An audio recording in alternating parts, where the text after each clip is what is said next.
नमस्कार, स्वागत है आप सभी का डीडी न्यूज में। आपके साथ दोपहर 12 बजे के समाचार लेकर हाजिर हूं मैं संध्या शर्मा। आइए बुलेटिन की शुरुआत करते हैं हेडलाइंस के साथ। फ्रांस के एवियन शहर में G7 शिखर सम्मेलन, प्रधानमंत्री नरेंद्र मोदी करेंगे भारत और ग्लोबल साउथ की आवाज बुलंद, सदस्य देशों के साथ होगी द्विपक्षीय वार्ता।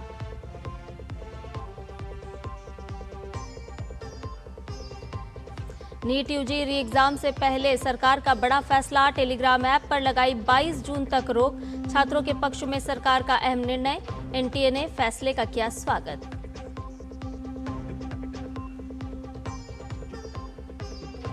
अब दवा दुकान से सीधे नहीं खरीदा जा सकेगा कफ सिरप, डॉक्टर का पर्चा अनिवार्य, कफ सिरप के दुरुपयोग को रोकने के लिए सरकार ने उठाया कदम।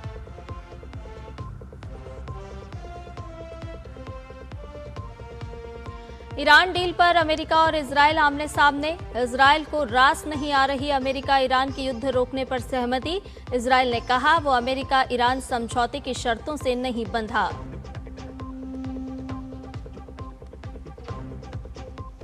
और फुटबॉल विश्व कप में दिखा ऐतिहासिक उलटफेर, पहली बार हिस्सा ले रही कैप वर्डे ने स्पेन को गोल रहित ड्रॉ पर रोका, गोलकीपर फोजनिया बने गेम के हीरो। और अब सभी खबरें विस्तार के साथ जान लेते हैं। फ्रांस के एवियन शहर में 52वें G7 शिखर सम्मेलन के लिए सदस्य देशों के नेता फ्रांस पहुंच गए हैं। इनमें अमेरिकी राष्ट्रपति डोनाल्ड ट्रंप, इटली की पीएम जॉर्जिया मेलोनी और जापान की पीएम के अलावा जर्मन चांसलर और ब्रिटेन के प्रधानमंत्री कीर स्टारमर और ब्राजील के राष्ट्रपति लुइस इनासियो लुला दा सिल्वा भी फ्रांस पहुंचे। यूरोपीय आयोग के अध्यक्ष उर्सुला वॉन डेर लेyen और यूरोपीय परिषद के अध्यक्ष एंटोनियो कोस्टा भी शिखर सम्मेलन के लिए पहुंच चुके हैं। मिस्र के राष्ट्रपति अब्देल फतह अल सीसी भी आमंत्रित देश के तौर पर फ्रांस पहुंचे। शिखर सम्मेलन के मुख्य एजेंडे की बात की जाए तो इस एजेंडे में वैश्विक चुनौतियों, आर्थिक असंतुलन, आर्टिफिशियल इंटेलिजेंस के नियमन जैसे प्रमुख मुद्दे शामिल हैं।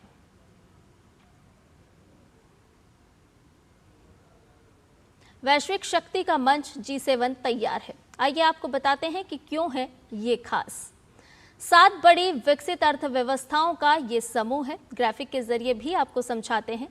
अमेरिका, ब्रिटेन, फ्रांस, जर्मनी इसमें शामिल है। तो वैश्विक शक्ति का एक बड़ा मंच है G7, जिसमें अमेरिका, ब्रिटेन, फ्रांस, जर्मनी शामिल हैं। इटली, जापान और कनाडा भी इसी में शामिल हैं। 1975 की याद करते हैं। 1975 में इस G7 समूह की शुरुआत हुई थी। साल 2014 में क्रीमिया संघर्ष के बाद रूस इसका हिस्सा नहीं है। G7 देशों का व्यापार, निवेश, नवाचार में योगदान है। और एजेंडे की अगर हम बात करते हैं तो एजेंडे में जलवायु परिवर्तन, सुरक्षा, ऊर्जा, आतंकवाद, तकनीक और भू राजनीतिक इसमें शामिल है। तो वैश्विक शक्ति का एक वृहद मंच है G7, जिसमें तमाम बिंदुओं को लेकर के चर्चा होती है, तमाम विषय इसमें जुड़ते हैं जिन पर मंथन होता है। 7 बड़ी विकसित अर्थव्यवस्थाओं का ये समूह है। अमेरिकी राष्ट्रपति डोनाल्ड ट्रंप के लिए खास तौर पर यह सम्मेलन कूटनीतिक परीक्षा भी होने वाला है। ऐसा हम क्यों कह रहे हैं वो भी आपको ग्राफिक के जरिए बताते हैं। दरअसल G7 समिट के लिए ट्रंप फ्रांस पहुंच चुके हैं। कई मतभेदों के बीच बैठक भी होनी है। तो फ्रांस में ट्रंप की मौजूदगी और कूटनीतिक परीक्षा के लिहाज से भी इसे देखा जा रहा है, क्योंकि कई मतभेदों के बीच बैठक होनी है। ईरान समझौते के दावे से पूरा माहौल बदल चुका है। ईरान डील पर सहयोगियों की पूरी तरह से नजर है। आखिर डील में क्या होगा, डील डन होगी, इसमें क्या कुछ है खास, सभी की नजरें, सभी की निगाह। डील की शर्तों पर सवाल भी उठ सकते हैं। सहयोगियों को भरोसा दिलाना एक सबसे बड़ी चुनौती के तौर पर ट्रंप के लिए देखा जा रहा है। ऐसे में ईरानी परमाणु कार्यक्रम पर चर्चा भी यहाँ पर होती हुई संभव नजर आ रही है। हॉर्मुज की सुरक्षा पर जवाब भी देना होगा। राष्ट्रपति डोनाल्ड ट्रंप को तेल आपूर्ति बहाली पर साफ तौर पर फोकस रहने वाला है। इसके साथ साथ ऊर्जा संकट टालने का भी दबाव बढ़ेगा ट्रंप पर। यूक्रेन युद्ध एजेंडे में सबसे ऊपर है। ज़ेलेंस्की मांग सकते हैं समर्थन उन्हें भी समर्थन की जरूरत है और ऐसे में ज़ेलेंस्की भी अपनी आवाज उठा सकते हैं। अब रूस पर रुख क्या होगा ये स्पष्ट करना होगा ट्रंप को, और इसके साथ साथ पुतिन पर दबाव बढ़ाने की मांग भी यहां पर होती हुई नजर आ सकती है।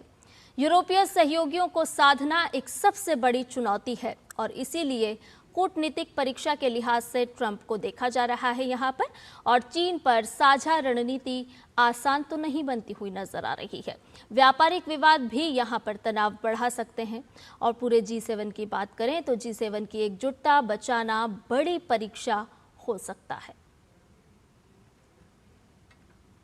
प्रधानमंत्री नरेंद्र मोदी 2 देशों की यात्रा के तीसरे चरण में आज स्लोवाकिया में फ्रांस के एवियन पहुंचेंगे। स्लोवाकिया से फ्रांस के एवियन पहुंचने वाले हैं, जहां वो G7 शिखर सम्मेलन में भाग लेंगे। फ्रांस के राष्ट्रपति इमैनुअल मैक्रों प्रधानमंत्री का स्वागत करेंगे और इसके बाद प्रधानमंत्री मोदी शिखर सम्मेलन के कार्यकारी सत्र में भाग लेंगे, जिसका विषय है नई साझेदारी बनाना और अंतर्राष्ट्रीय एकजुटता का पुनर्निर्माण करना। इस सत्र में G7 देशों के नेताओं, सहयोगी देशों के प्रमुखों और विश्व बैंक व अफ्रीकी विकास बैंक के प्रतिनिधि भी हिस्सा लेंगे।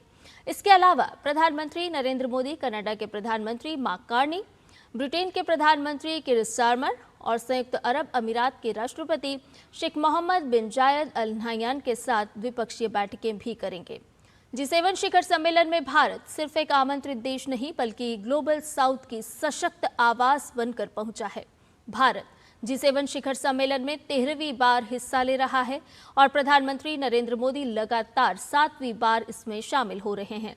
G7 शिखर सम्मेलनों में भारत की नियमित भागीदारी शांति, सुरक्षा, विकास और पर्यावरणीय स्थिरता से संबंधित वैश्विक चुनौतियों के समाधान में भारत की भूमिका और योगदान की बढ़ती मान्यता को दर्शाती है।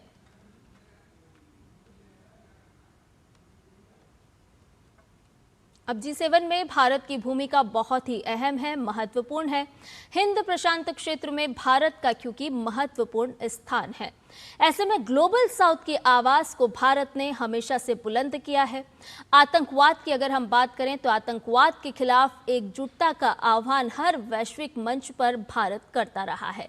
जलवायु परिवर्तन और AI से मुद्दों पर भी बल मिलता हुआ यहाँ पर नजर आया है। तो G7 में अगर हम भारत की अहम भूमिका की बात करें, भारत की अहमियत की बात करें, तो ग्लोबल साउथ की आवाज को भारत ने बुलंद किया है। आतंकवाद के खिलाफ एकजुटता का आह्वान हर वैश्विक मंच पर भारत की ओर से किया जाता रहा है। प्रधानमंत्री नरेंद्र मोदी ने हर वैश्विक मंच पर इस आवाज को बुलंद किया है। जलवायु परिवर्तन और AI से जुड़े हुए कई विषय, कई मुद्दों को भी बल मिला है। ऊर्जा सुरक्षा जैसे अहम मुद्दों को भी यहाँ पर आवाज मिली है। हिंद प्रशांत क्षेत्र में भारत का महत्वपूर्ण स्थान है, भारत एक महत्वपूर्ण स्थान रखता है। वहीं ग्लोबल साउथ की आवाज को लगातार भारत बुलंद कर रहा है। अब इतिहास पर नजर डालते हैं कि आखिर G7 का पूरा इतिहास क्या है और भारत की इस महत्वपूर्ण वैश्विक मंच पर भूमिका क्यों अहम हो जाती है। रिपोर्ट दिखाते हैं आपको।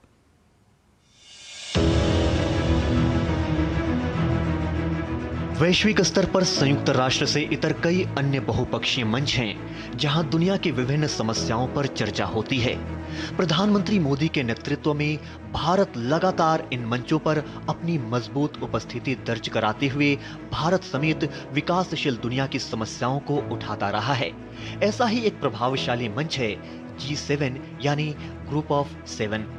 ये दुनिया की 7 बड़ी विकसित और औद्योगिक अर्थव्यवस्थाओं का समूह है, जिसमें America, Britain, France, Germany, Italy, Japan और कनाडा शामिल हैं। इस समूह की शुरुआत 1975 में हुई थी। उस समय दुनिया तेल संकट, महंगाई और आर्थिक अस्थिरता से जूझ रही थी। तब इन संकटों से निपटने के लिए फ्रांस की पहल पर अमेरिका, ब्रिटेन, पश्चिम जर्मनी, इटली और जापान के नेताओं की बैठक हुई। फिर अगले साल 1976 में कनाडा भी इस ग्रुप में शामिल हो गया और इस तरह G7 की नींव पड़ी। 1997 से लेकर 2013 के बीच इस समूह में रूस के शामिल होने से ये G8 हो गया था। हालांकि 2014 में क्रीमिया में रूस यूक्रेन संघर्ष के बाद रूस इस समूह का हिस्सा नहीं है। हालांकि G7 एक अनौपचारिक समूह है, लेकिन यहाँ लिए गए फैसले वैश्विक राजनीति और अर्थव्यवस्था को दिशा देने में अहम भूमिका निभाते हैं। प्रधानमंत्री नरेंद्र मोदी के नेतृत्व में भारत को 2019 से लगातार G7 शिखर सम्मेलन में गेस्ट या आउटरीच पार्टनर के तौर पर आमंत्रित किया जाता है। इस दौरान प्रधानमंत्री मोदी ने भारत समेत ग्लोबल साउथ से जुड़े जरूरी मुद्दों को प्राथमिकता के साथ आवाज दी है। दुनिया की करीब 10% जनसंख्या के साथ G7 देशों की जीडीपी IMF के मुताबिक करीब $55 ट्रिलियन है। हर साल एक सदस्य देश G7 की अध्यक्षता संभालता है, जो उस वर्ष के शिखर सम्मेलन के एजेंडे और प्राथमिकताओं को तय करता है। यहाँ आम सहमति से निर्णय लिए जाते हैं। हालांकि कोई औपचारिक संस्था नहीं होने के चलते यहाँ लिए गए फैसले बाध्यकारी नहीं होते। चूंकि G7 देश वैश्विक व्यापार और वित्तीय प्रणाली में बेहद अहम किरदार निभाते हैं, इसलिए यहाँ लिए गए निर्णयों का असर पूरी दुनिया पर पड़ता है। 2008 के वित्तीय संकट और रूस यूक्रेन संघर्ष जैसी वैश्विक घटनाओं में G7 देशों ने समन्वित वित्तीय नीतियों और आर्थिक प्रतिबंधों के जरिए समय समय पर अपनी ताकत दिखाई है। 2019 में फ्रांस की अध्यक्षता में G7 में पीएम मोदी की मौजूदगी के बाद से भारत लगातार हर साल गेस्ट या आउटरीच पार्टनर के रूप में इस सम्मेलन में हिस्सा ले रहा है। इससे साफ है कि दुनिया की सबसे मजबूत अर्थव्यवस्थाएं भारत को वैश्विक स्तर पर लिए जा रहे बड़े फैसलों में एक भागीदार के तौर पर देखती हैं। प्रधानमंत्री मोदी के नेतृत्व में भारत ने इस मंच का इस्तेमाल विकासशील देशों के जलवायु परिवर्तन, आतंकवाद और ऊर्जा सुरक्षा जैसे कई अहम मुद्दों को उठाने में किया है। Bureau report, DD news. Bulletin में खबरें और भी हैं, लेकिन फिलहाल रुक रहे एक छोटे से ब्रेक के लिए। जल्द हाजिर होंगे।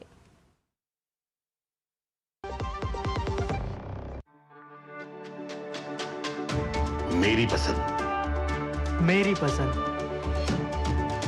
मेरी पसंद, मेरी पसंद, हमारी पसंद, हम सबकी पसंद। मजबूत देश का मजबूत सरिया हो गया स्टील। ओ हरी भैया, अरे वाह, खेतों में कौन सी फसल लगाए हो? 12 महीने कमा कर दे ऐसी फसल। क्या? मैंने नया व्यवसाय शुरू किया है। उसके लिए पैसे? इसमें किसी निवेश की जरूरत ही नहीं। अच्छा, मुखिया जी। अरे मुखिया जी, नमस्ते। अरे हरी, कब आ रहे हो? आप बस चलिए, मैं पहुंचता हूं। अब मैं LIC एजेंट हूं। LIC एजेंट बनो, अब बड़ा सोचो। हमारी वेबसाइट पर जाएं या अपनी नजदीकी LIC शाखा से संपर्क करें। ब्रेक के बाद समाचार में आपका एक बार फिर से स्वागत है। नीट UG 2026 की पुनर्परीक्षा को देखते हुए सरकार ने 22 जून तक टेलीग्राम ऐप पर रोक लगा दी है। नीट री एग्जाम 21 जून को होगी। सरकार ने एग्जाम के बाद भी टेलीग्राम को अपना मैसेज एडिट फीचर 30 जून तक बंद रखने के निर्देश दिए हैं। राष्ट्रीय परीक्षा एजेंसी यानी कि NTA ने सीमित और निश्चित अवधि के लिए टेलीग्राम एक्सेस पर रोक लगाने के इलेक्ट्रॉनिकी और सूचना प्रौद्योगिकी मंत्रालय के निर्णय का स्वागत किया है। NTA ने कहा है कि ये उपाय छात्रों के हित में परीक्षा का सुरक्षित और सुचारू संचालन सुनिश्चित करने में मदद करेगा।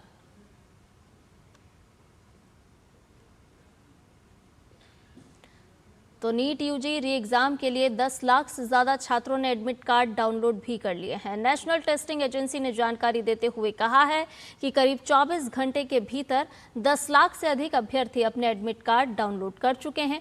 यह आंकड़ा परीक्षा को लेकर छात्रों की बड़ी संख्या और उत्साह को दर्शा रहा है। NTA ने बताया कि उनकी तकनीकी टीमें सर्वर पर पड़ने वाले लोड पर नजर रख रही है। एजेंसी ने यह भी भरोसा दिलाया है कि सभी उम्मीदवारों को परीक्षा से पहले समय पर अपना एडमिट कार्ड उपलब्ध करा दिया जाएगा।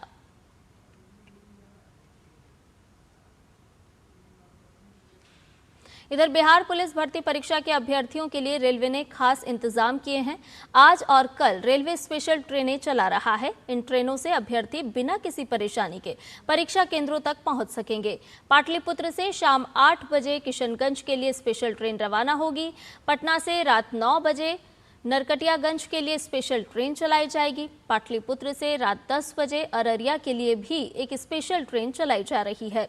साथ ही पाटलिपुत्र से रात 11 बजे नवगछिया के लिए स्पेशल ट्रेन चलाई जाएगी और इसके अलावा पटना से रात 11:30 बजे भभुआ के लिए स्पेशल ट्रेन रवाना होगी। 17 जून को परीक्षार्थियों की सुविधा के लिए कई विशेष परीक्षा ट्रेनों का संचालन किया जाएगा। पटना से सुबह 7:15 बजे गयाजी के लिए एक विशेष ट्रेन चलाई जाएगी और वहीं बक्सर अमृतसर से दोपहर 1:30 बजे दानापुर के लिए और शाम 6 बजे पटना के लिए विशेष ट्रेनें रवाना होंगी। किऊल से दोपहर 12:30 बजे गयाजी के लिए एक विशेष ट्रेन, जबकि गयाजी से शाम 5:30 बजे किऊल के लिए वापसी विशेष ट्रेन नवादा शेखपुरा रूट से चलेगी। इसके अलावा बख्तियारपुर से सुबह 8 बजे राजगीर के लिए स्पेशल ट्रेन, राजगीर से दोपहर 1 बजे बख्तियारपुर के लिए स्पेशल ट्रेन चलाई जाएगी। वहीं बख्तियारपुर से शाम 3:30 बजे राजगीर के लिए और साथ ही साथ राजगीर से शाम 6:15 बजे बख्तियारपुर के लिए एक अतिरिक्त स्पेशल ट्रेनों का भी संचालन किया जाएगा। आइए खबरों में बढ़े आगे। तृणमूल कांग्रेस के महासचिव और सांसद अभिषेक बनर्जी आज कोलकाता में सीआईडी मुख्यालय में पेश होंगे। ये मामला कथित तौर पर विधानसभा चुनाव से पहले गृह मंत्री अमित शाह को धमकाने और हिंसा भड़काने से जुड़ा हुआ है। इससे पहले उनके खिलाफ साइबर क्राइम पुलिस में एफआईआर दर्ज हुई थी, जिसके बाद में सीआईडी को सौंप दिया गया। सीआईडी ने उन्हें पूछताछ के लिए नोटिस भेजा था। पिछले कुछ दिनों में उन्हें 2 अन्य मामलों में भी सीआईडी और ईडी द्वारा लंबी पूछताछ का सामना करना पड़ा है, जिनमें हस्ताक्षर फर्जीवाड़ा और स्कूल नौकरी घोटाले से जुड़े आरोप शामिल हैं। कफ सिरप अब केवल डॉक्टर के पर्चे पर ही उपलब्ध हो पाएगा। कोई भी दवा दुकान से जाकर अब कफ सिरप नहीं खरीद सकता है। सरकार ने इसके लिए नोटिफिकेशन जारी कर दिया है। सरकार ने कफ सिरप के दुरुपयोग को रोकने के लिए अहम कदम उठाया है। स्वास्थ्य मंत्रालय ने नई अधिसूचना इसके संदर्भ में जारी कर दी है। लिहाजा अब बिना वैध पर्चे के सिरप नहीं मिलेगा। मेडिकल स्टोर से बिना पर्ची बिक्री सीधे अब बंद कर दी गई है। आपको बता दें कि केमिस्ट को नया सरकारी आदेश मानना अनिवार्य होगा, यानी कि इस आदेश का पालन करना ही होगा। दवा विक्रेता को डॉक्टर की पर्ची जांचना अनिवार्य कर दिया गया है। इसके अलावा पर्ची पर लिखी मात्रा ही दवा स्टोर से खरीद सकेंगे, यानी कि पर्ची पर डॉक्टर जितनी मात्रा में आपको कफ सिरप लेने के लिए कहेगा, उतनी ही मात्रा में आपको दवा दुकान से सिरप मिल सकेगा। केमिस्ट को बिक्री का पूरा रिकॉर्ड भी रखना होगा। कई सारी ऐसी दवाइयाँ होती हैं जिसका रिकॉर्ड रखना होता है केमिस्ट को, और उसी तरह से अब कफ सिरप के लिए भी अगर आप बिक्री कर रहे हैं तो उसका पूरा रिकॉर्ड आपको मेंटेन करना होगा।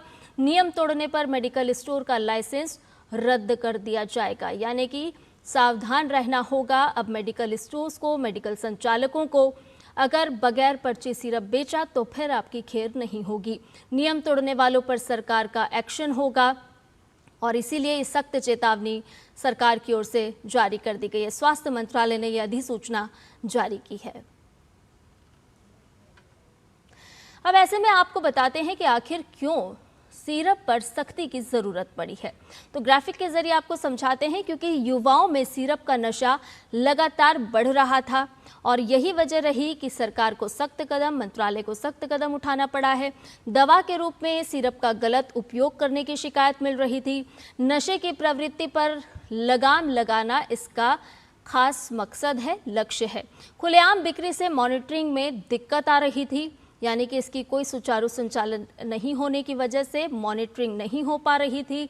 और इसके अलावा सरकार का सिरप के दुरुपयोग को रोकना मकसद है और इसी मकसद के लिहाज से स्वास्थ्य मंत्रालय ने अब रोक लगाई है। कई राज्यों से दुरुपयोग के मामले भी सामने आए और ऐसे में बिक्री पर निगरानी बढ़ाना बहुत ज़रूरी हो गया था, यानी कि समय की ज़रूरत, समय की मांग यहाँ पर नजर आ रही थी। बगैर पर्ची बिक्री से लगातार खतरा बढ़ रहा था और इसी खतरे को रोकने के लिए ये अहम कदम उठाया गया है। नशे के रूप में इसका इस्तेमाल हो रहा था और यही चिंता का सबसे बड़ा विषय बना है और इसीलिए बगैर पर्चे बिक्री पर रोक लगा दी गई है। आइए खबरों में आगे बढ़े। कैलाश मानसरोवर यात्रा के नाथुला मार्ग से इस वर्ष का पहला तीर्थ यात्रियों का जत्था सोमवार शाम गंगटोक पहुंच गया है। इससे पहले जत्थे में कुल 44 लोग शामिल हैं, जिनमें 2 समन्वयक अधिकारी और 1 चिकित्सा अधिकारी भी मौजूद हैं। दल में 32 पुरुष और 12 महिलाएं शामिल हैं। यात्रियों के सुरक्षित और सुचारू संचालन के लिए प्रशासन ने विशेष व्यवस्थाएं भी की है। वहीं सिक्किम पर्यटन विकास निगम के अध्यक्ष लुकेंद्र रसाइली और उप महाप्रबंधक अमित कपिल छेत्री ने एक स्थानीय होटल में तीर्थ यात्रियों का अभिनंदन भी किया। यात्रियों के लिए 4 दिन का अनुकूलन कार्यक्रम निर्धारित किया गया है ताकि वो उच्च ऊंचाई और बदलते मौसम की परिस्थितियों के अनुसार खुद को ढाल सकें। इसके बाद ये दल 20 जून को ज्ञानसे नगर के लिए रवाना होगा, जो नाथुला मार्ग से कैलाश मानसरोवर यात्रा का एक महत्वपूर्ण पड़ाव माना जाता है। वहीं इस दल के यात्रियों ने सिक्किम सरकार का आभार जताते हुए कहा है कि उन्हें कैलाश मानसरोवर यात्रा का अवसर मिलने पर बहुत खुशी हो रही है। संसद भवन परिसर में आज विकसित भारत युवा संसद 2026 का आयोजन किया जा रहा है। इसका उद्घाटन लोकसभा अध्यक्ष ओम बिरला ने किया। युवा कार्यक्रम और खेल मंत्रालय इसका आयोजन कर रहा है। 17 जून तक आयोजित ये राष्ट्रीय स्तर का कार्यक्रम लोकतांत्रिक प्रक्रियाओं में युवाओं की भागीदारी को नए आयाम देने और उन्हें नीति निर्माण एवं शासन से जुड़ी प्रक्रियाओं की समझ विकसित करने का अवसर प्रदान करने का काम करेगा। इस मौके पर युवा मामले और खेल मंत्री मनसुख मांडविया ने अपने संबोधन में कहा कि देश की युवा शक्ति देश की महिलाओं के सम्मान में ही निर्णय करेगी। साथ ही उन्होंने कहा कि भारत युवाओं का देश है और हमारी शक्ति युवा ही है। मुझे पूरा विश्वास है कि देश की युवा शक्ति देश की महिलाओं के सम्मान में ही निर्णय करेगी और देश तभी आगे बढ़ सकता है। मोदी जी ने 2047 जब देश आजादी का शताब्दी वर्ष मनाता हो तब विकसित भारत बनाने की हम सब लोगों के सामने कल्पना रखी है और हमारी जिम्मेवारी है कि हम देश को विकसित भारत बनाएं। ये देश हमारा है और ये देश में 65% पॉपुलेशन बिलो 35 है। ये हमारा डेमोग्राफिक डिविडेंड है। युवा हमारी शक्ति है, युवा समाधान भी है, युवा संकल्प भी है। युवा जब संकल्प करेगा तो समस्या का समाधान युवा ही ढूंढ सकता है। वहीं लोकसभा अध्यक्ष ओम बिरला ने अपने संबोधन में कहा कि भारत के युवा के कौशल को अंतर्राष्ट्रीय स्तर पर अलग पहचान मिली है और आने वाले समय में वो दुनिया का नेतृत्व करेगा।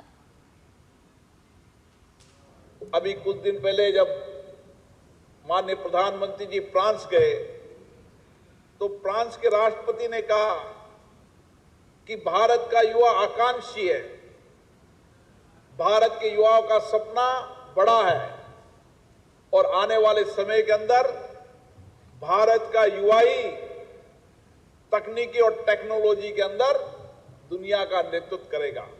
ये भारत के नौजवानों की ताकत है।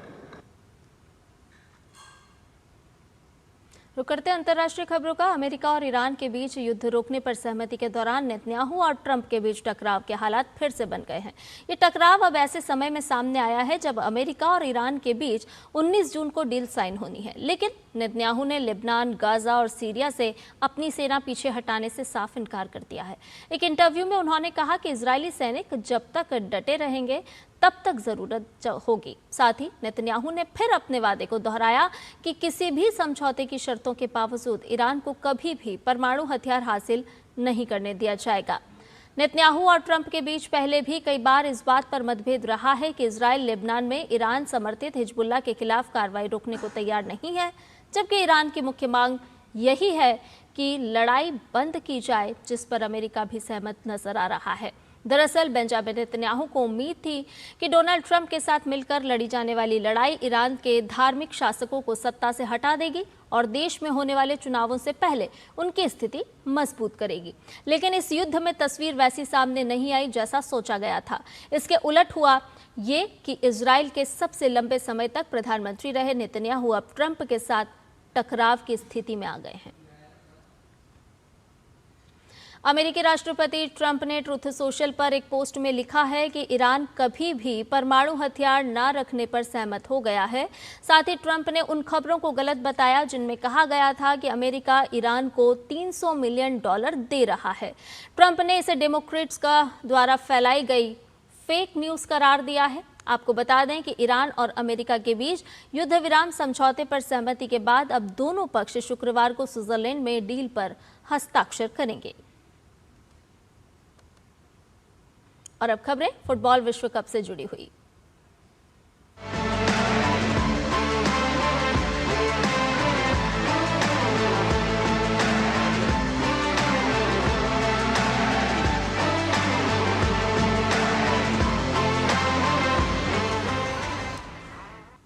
फुटबॉल विश्व कप 2026 में कल प्रतियोगिता के इतिहास का एक बड़ा उलटफेर देखने को मिला।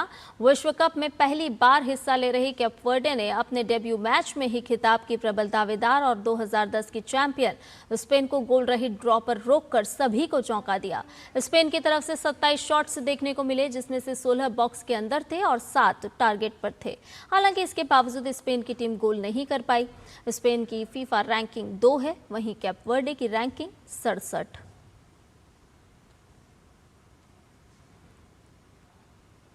स्पेन के खिलाफ मैच में केप वर्डे के 40 वर्षीय गोलकीपर वोजिन्या हीरो बनकर उभरे हैं। मैच खत्म होने के बाद वोजिन्या की आंखों से आंसू छलक पड़े और उनकी पूरी टीम ने उन्हें घेर लिया।